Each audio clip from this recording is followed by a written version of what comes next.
Olá,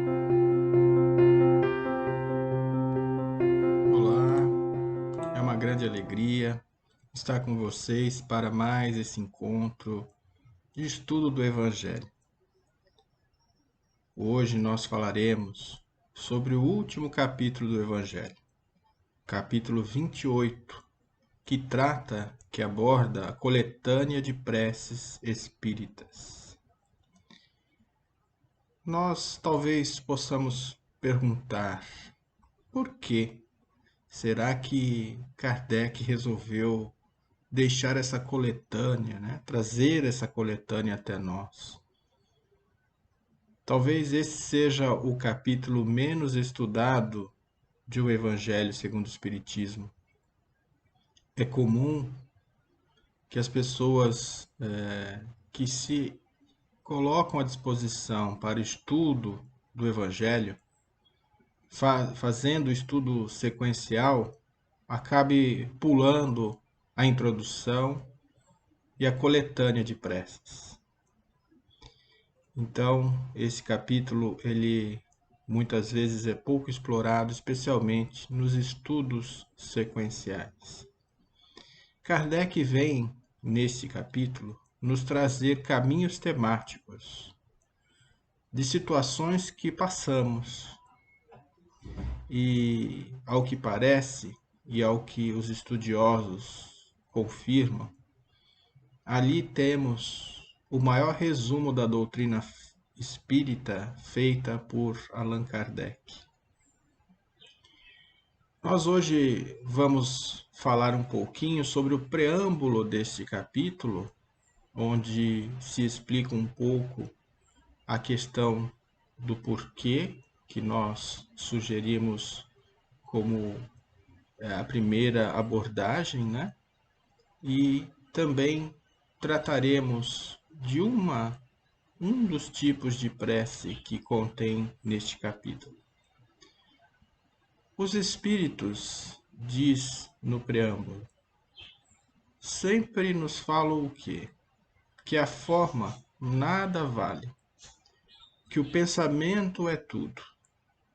Então, a sugestão é para que a gente ore segundo as nossas convicções e da maneira que mais nos toque.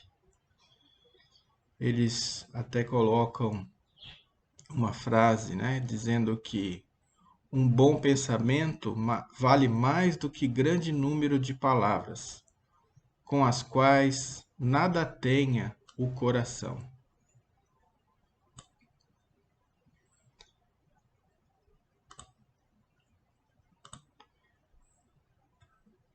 Os espíritos jamais prescreveram fórmulas absolutas de preces. Quando eles nos trazem algumas, como no caso deste capítulo, a proposta é apenas nos facilitar a fixação das ideias e nos chamar a atenção para certos princípios da doutrina espírita. Por quê? Há muitas pessoas que ainda têm alguma dificuldade, algum embaraço para poder externar as suas ideias através da prece. Tem alguma dificuldade de formular adequadamente os seus pensamentos. Então, esse conteúdo foi trazido com o fim de os auxiliar. Essa coletânea, como diz no preâmbulo, é uma pequena escolha, uma pequena parte daquelas muitas que os espíritos ditaram em variadas circunstâncias e chegaram até Allan Kardec. Calculemos a dificuldade que ele teve para fazer essa escolha e determinar quais entrariam neste capítulo. Continuando, ele vem abordar sobre o objetivo da prece, nos relembrando que o objetivo maior é nos elevar a nossa alma até Deus. E que a diversidade das fórmulas não faz diferença. Deus certamente aceita todas elas quando sinceras. Essas preces traduzem os nossos deveres para com Deus e para com o próximo. E reafirma mais uma vez no conteúdo do preâmbulo que ali são lembrados todos os princípios da doutrina.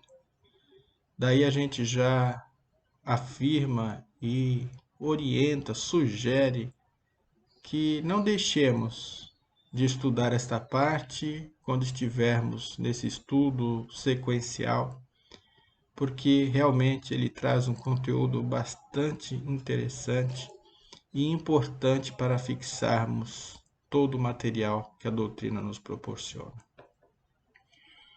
O Espiritismo reconhece como boas as preces de todos os cultos, quando ditas de coração, e não de lábios somente. Deus jamais repeliria a voz que suplica ou entoa louvores, porque faz de um modo e não faz de outro. É claro que, se a gente pensa dessa forma, a gente ainda está desconhecendo a grandeza de Deus. A gente desconhece a grandeza de Deus quando pensamos dessa maneira.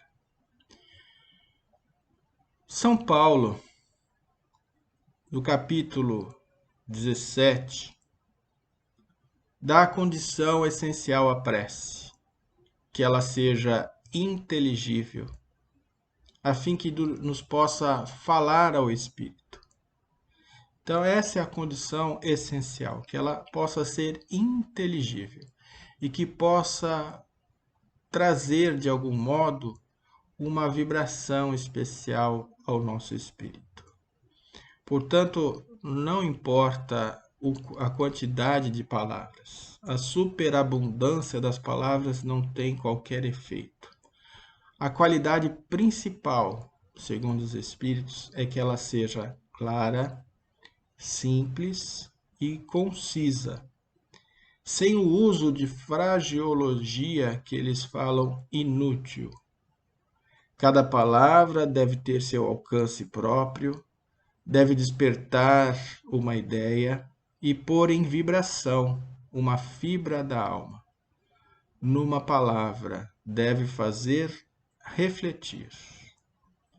Daí nós podemos observar se as nossas preces têm alcançado esse objetivo ou se há algum ruído ainda nessa forma de comunicação com Deus.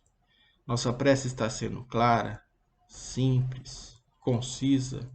Não temos utilizado palavras muitas vezes rebuscadas e que não trazem qualquer conteúdo ao nosso espírito, ao nosso coração.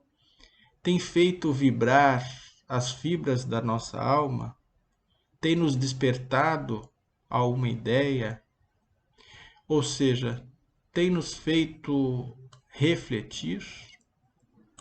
Essa é uma característica muito importante e que nós vamos abordar num dos exemplos que traremos. Como podemos refletir sobre aquilo que falamos, que proferimos em nossas preces. Os Espíritos, no preâmbulo, continuam dizendo ainda quantos há que proferem as preces com um ar distraído, ou seja, movem-se os lábios, mas na verdade é um ato maquinal, ou seja, um ato mecânico e que é indiferente à alma. É importante a gente perceber se temos colocado em cada palavra um sentimento profundo, porque só assim que nós entendemos que ela terá o seu grande valor e nos aproximará de Deus. Nós temos uma divisão em 5 categorias neste conteúdo. Kardec trouxe para nós, portanto, 5 tipos de preces. as preces gerais, as preces por aquele mesmo que ora, as preces pelos vivos, as preces pelos mortos e as preces especiais pelos enfermos e pelos obsidiados.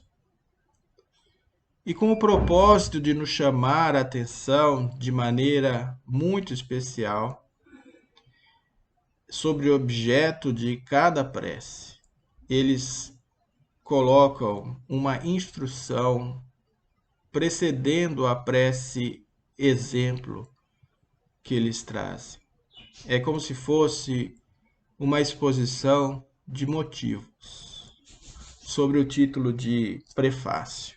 Portanto, além do modelinho que eles sugerem como uma prece, eles trazem antes ainda um prefácio, onde eles fazem uma abordagem, onde eles nos chamam a atenção para um conteúdo específico sobre o que se precisa procurar alcançar quando se pensa em determinados assuntos, né? Quando se ora por alguém ou por você mesmo, ou seja, ali se faz essa chamada preliminar, uma instrução preliminar, eles falam, né? Bem, com relação às preces, nós não poderíamos deixar de mencionar que a primeira delas, que consta lá, é o tão conhecido Pai Nosso, que é chamada, na ocasião, como oração dominical. Ela está dividida em 12 partes, ou seja, pegaram a oração do Pai Nosso, fizeram uma divisão em 12 pequenas fatias. E cada uma dessas fatias é abordada distintamente, trazendo uma explicação muito clara e concisa para cada uma dessas partes. Mas, na verdade, hoje nós escolhemos uma das preces, preces por aqueles mesmo que ora. Então, nós escolhemos a prece para afastar os maus espíritos, para trazer aqui de exemplo, porque são várias, né? Nós não teríamos condições de abordar todas, claro. Então, nós escolhemos essa para trazer até vocês. Logo de início, temos uma passagem de Mateus, no capítulo 23, versículos 25 a 28, que ele fala o seguinte: Ai de vós, escribas e fariseus hipócritas, que limpais por fora o copo e o prato, e estáis por dentro cheios de rapinas e impurezas. Fariseus cegos, limpai primeiramente o interior do copo e do prato, a fim de que também o exterior fique limpo. Ai de vós, escribas e fariseus hipócritas, que vós assemelhais a sepulcros branqueados, que por fora parecem belos aos olhos dos homens, mas que por dentro estão cheios de toda espécie de podridões. Assim, pelo exterior pareceis justos aos olhos dos homens, mas por dentro estáis cheios de hipocrisia, de iniquidades. Essa primeira parte, que nem todas as preces têm, né, uma passagem do Evangelho, ou dos Evangelhos em si, ela já nos dá mais ou menos um norte, onde os Espíritos vão querer chegar. Está trazendo para nós uma reflexão para ver se não temos, de alguma forma, colocado como uma posição de uma pessoa que por fora demonstra toda a bondade, toda a justiça, são os sepulcros branqueados, mas que por dentro ainda estamos, talvez, cheio de podridões, que no exterior nós estejamos parecendo justos, mas por dentro ainda temos muita hipocrisia e iniquidade. E a sugestão de Jesus é que a gente possa limpar primeiramente o interior, ou seja, dentro de nós, para depois o exterior ficar limpo. No prefácio, os espíritos falam o seguinte, assim como aqui tem, com certeza, as anotações de Kardec. Os maus espíritos somente procuram os lugares onde encontrem possibilidade de dar expansão à sua perversidade. Para os afastar, não basta pedir-lhes, nem mesmo ordenar-lhes que se vão. É preciso que o homem elimine de si o que os atrai. Os espíritos maus farejam as chagas da alma, como as moscas farejam as chagas do corpo. Assim como se limpa o corpo para evitar a bicheira, também se deve limpar de suas impurezas a alma para evitar os maus espíritos. Vivendo num mundo onde estes pululam, nem sempre as boas qualidades do coração nos põem a salvo de suas tentativas. Dão, entretanto, forças para que lhes resistamos. Olha só que interessante. Eles trazem para nós, logo de início aqui, nesse prefácio, a ideia de que nós não devemos afastar os espíritos, mas sim devemos melhorar o que está os atraindo. Certamente que demos brecha para que eles pudessem estar próximos a nós, nos influenciando. Por quê? Como diz o texto, eles farejam as chagas da alma. E então, se a gente busca afastar os maus espíritos, nós devemos procurar limpar em nós as impurezas que ainda temos, para que então a gente possa, de alguma forma, ficar livres dessas influências desses irmãos. Porque aqui o texto continua, dizendo que eles pululam, ou seja, tem de muita quantidade em nosso mundo. Então, nem sempre, mesmo que a gente seja uma pessoa boa, faça tudo bem, de acordo com os princípios do Cristo, nem sempre estaremos a salvo das tentativas. Mas para isso a prece nos ajuda a dar força para resistir a essas tentativas. E a prece vem logo a seguir, que diz o seguinte: em nome de Deus Todo-Poderoso, afastem-se de mim os maus espíritos, servindo-me os bons de antimural contra eles. Espíritos malfazejos, que inspirais maus pensamentos aos homens, espíritos velhacos e mentirosos, que os enganais, espíritos zombeteiros, que vos divertis com a credulidade deles. Eu vos repilo com todas as forças de minha alma e fecho os ouvidos às vossas sugestões, mas imploro para vós a misericórdia de Deus.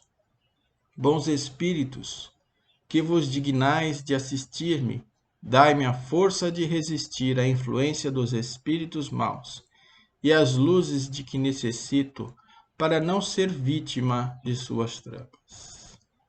Preservai-me do orgulho e da presunção. Isentai o meu coração do ciúme, do ódio, da malevolência, de todo sentimento contrário à caridade, que são outras tantas portas abertas ao espírito do mal. Esta é a prece sugerida e, como disse anteriormente, a prece tem que nos fazer refletir. Não basta a gente falar palavras bonitas, de acordo com as nossas necessidades, se elas não entrarem em nós, ou seja, interiorizarem em nossas atitudes. Quando eu falo, por exemplo, que eu repilo com todas as forças de minha alma, será mesmo que eu estou fazendo isso? Será que eu estou repelindo esses irmãos, de que modo? Buscando, não é? Me preservar daquilo que ele traz no finalzinho, me preservar do orgulho, da presunção, do ciúme, do ódio, da malevolência, de todo sentimento contrário à caridade. Será que eu tenho feito esse esforço com todas as minhas forças? É válido a reflexão para ver se estamos realmente fazendo este sacrifício, esse esforço que é necessário para seguirmos a nossa trajetória no bem. Então, meus amigos, a mensagem, mais ou menos, que eu gostaria de passar é esta: que a gente possa aproveitar do ensinamento desses bons espíritos que estão sempre a nos auxiliar. E certamente que ali talvez não estejam todas as preces que a gente busca, mas com certeza as que estão ali já são um caminho muito grande, já são instruções muito preciosas para que possamos utilizar desse meio que é muito favorável a nós, de nos conectarmos a Deus. Um grande abraço a todos e até uma próxima oportunidade, se assim Deus permitir.